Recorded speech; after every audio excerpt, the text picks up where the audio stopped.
Hey, Mike. What? Who's got next? What's good, y'all? It's your man, Hezo. Welcome back to the Blacktop, where I always got next. You feel me?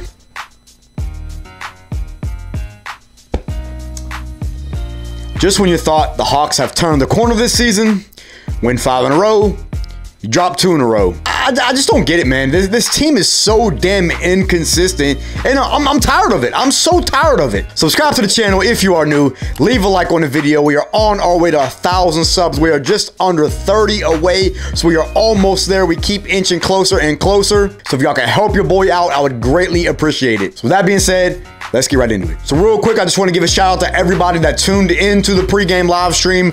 Another great one. We had another great conversation. A lot of great topics, all this stuff, you know, good interaction. You know, you love having that, and I appreciate all y'all who tuned in. So this game really was just, it was mainly about turnovers. The Hawks just kind of shot themselves in the foot. No DeAndre Hunter tonight. That showed. I'm gonna touch on that in my final takeaways. But just a horrible game offensively overall for the Hawks. Couldn't get anything going out to start out the game, and neither could the Bulls. I mean, both teams really struggled early on in the first quarter, but the Hawks just kept turning the ball over. 7 turnovers in the first quarter and 12 in the first half alone. This is a team that's at the top of the league in turnovers per game in terms of least amount of turnovers per game. Only average around 12 a game. We had 12 in the first half. Neither team could buy a 3 early on in the game, but then in the second quarter, Bulls went on an early run, or not an early run, a late second quarter run. The Bulls bench was a huge impact tonight, and they were just getting really good production from everybody. I mean, everybody stepped up. Caruso was incredible tonight, and shout out to Alex Caruso and the defense that he was playing on Trey, just frustrating the hell out of him, man.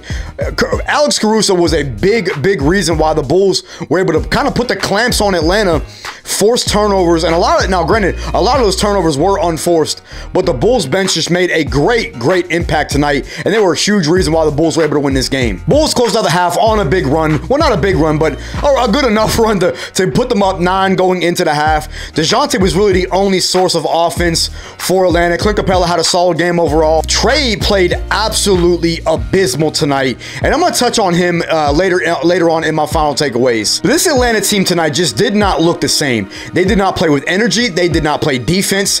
This looked like a completely different team that we have saw over the last 2 weeks, and I just don't get it, man. I don't get it. I did not see the energy. I did not see the effort on defense. I didn't see any of that I saw these last couple weeks. The Bulls were playing with more energy, again, more effort, crashing the glass, clashing the offensive glass, and just getting into transition, creating second chance opportunities, forcing turnovers. The Bulls just simply outplayed the Hawks tonight, and it was tough to watch. Second half started, both offenses got going a little bit. Team, you know, both of them started to knock down a little bit more threes. The Bulls went up by as much as 11 points, but then Atlanta quickly answered, kept kind of fighting, would stick around, but never really I mean, they did take the lead, but I think a 1-point lead late in the third quarter. Trey got it going just a little bit. He was starting to hit some floaters in the paint and everything, but he could not buy a 3. Again, I'm gonna touch on it in my final takeaways. This was a tie ball game going into the fourth quarter, and then as soon as it starts, Bulls go on a quick like 6-0 run or whatever it was, jumped out to an early lead, and pretty much just didn't really look back from there. I mean, they went up a couple times by double digits. Atlanta would make a small run, cut it to about 3, 4, 5 points, would hang around. DeRozan kind of took over. He had a big fourth quarter, and that's where we really missed Dre tonight. But credit to the Bulls, man. They closed it out. A huge win at home for them. They looked really solid. Vooch had a solid game, and again, they had a lot of guys just step up tonight, including their bench, and just really played a great all-around game. Didn't really shoot the ball particularly well from 3, but forced a lot of turnovers, and that was a big reason why they were able to come out with this dub. So I'm gonna get into my final takeaways for this game. Not a super long recap, because this just was one of those games where I didn't really have a lot to take away from it. I had a bad feeling going into this game, I'm not gonna lie. But number 1 was the turnovers. Again, I already touched on it earlier. 19, I believe it was, 19 turnovers for this game. When you average around 12 on the season, you had 12 in the first half, and that's just not gonna get it done.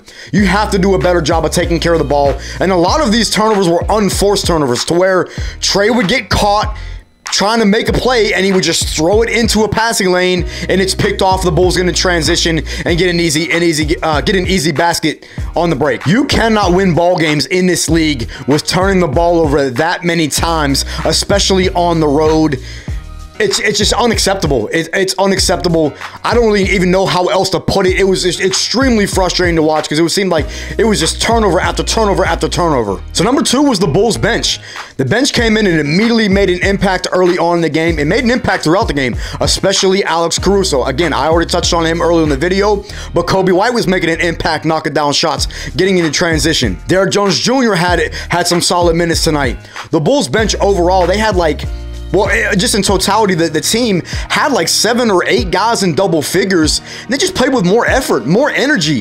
Atlanta just looked lazy out there, lazy passes, lazy turnovers.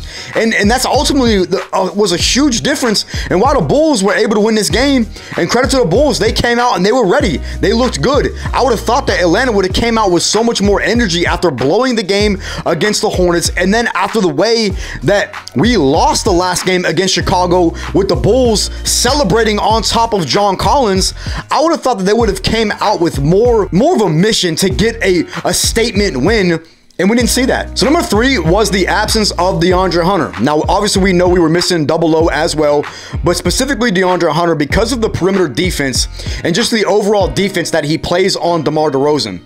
He makes shots extremely tough for DeRozan. And with the fourth quarter that he had, DeRozan was a huge reason why the Bulls were able to pull out this victory in the fourth quarter.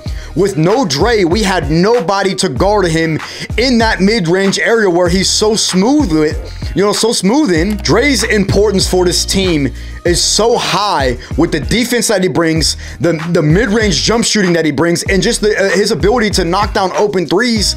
We really missed Dre tonight, and it just shows you how important he is for this team's success. I really rank him as probably the second or probably the third most important player that we have on this roster, and that's no cap. So number 4 is Trey, and this is what I've been waiting to get to all video. There's something going on with Trey, man. He looks bad. Like, these last couple games, he looks bad. Now, I know over the win streak, he looked a lot better offensively. He wasn't taking as many dumb shots, but specifically over just these last 2 games, and really even during that win streak, he was playing a lot better offensively, but he's now 1 for 17. 1 for 17 over the last however many games from 3. 1 for 17. Bro, that is pitiful. I could go out there and shoot better than that. And then on top of that, it's the turnovers. He consistently has like 5 or 6 turnovers a night, and it's just sloppy basketball. When he's driving to try and make a play, he gets caught in the air and has to throw it into a fucking passing lane, and there's nobody there, and it's picked off, and the team is right out into transition. We've seen it consistently, and Trey he looks frustrated, man. He just looks bad. I don't know how else to put it. Now, I don't know if that's on the coach. I don't know if that's on the way the system is, but recently he had looked better. But over these last like 3 or 4 games, he turned turnovers, and the 3-point shooting has just been pitiful. Trey's got to be better, man. It's just that simple. I mean, he finished again tonight with like 5 or 6 turnovers, like 0 for 5 from 3. Just could not get it going offensively once again. He missed 3 free throws tonight, shot I think 7 for 10 from the free throw line. The first time all season where he's missed more than 2 free throws in a game. And it just seems like he's back into another shooting slump after it seemed like he had gotten out of it and was playing so well offensively with shooting the basketball. Now over these last couple games, it seems like he's fallen right back into that shooting slump. And you got to wonder, man, is it because of all the turmoil that's going on in the organization? Is it finally getting to his head? Listen, man, I've been critical of Trey. I love Trey, but he has his moments, and I'm not going to go as far as to say that I'm wondering how far he can take us at this point. But at some point, man, he's got to be accountable. He's got to be held accountable for his lack of performance and all of that. Like, you have to be better as a borderline superstar, perennial all-star player, the leader of this team. You got to be better, man. It's just that simple. I don't want to rant too much about that. I still love Trey, and I think he's obviously capable of doing better, and I think he will bounce back, but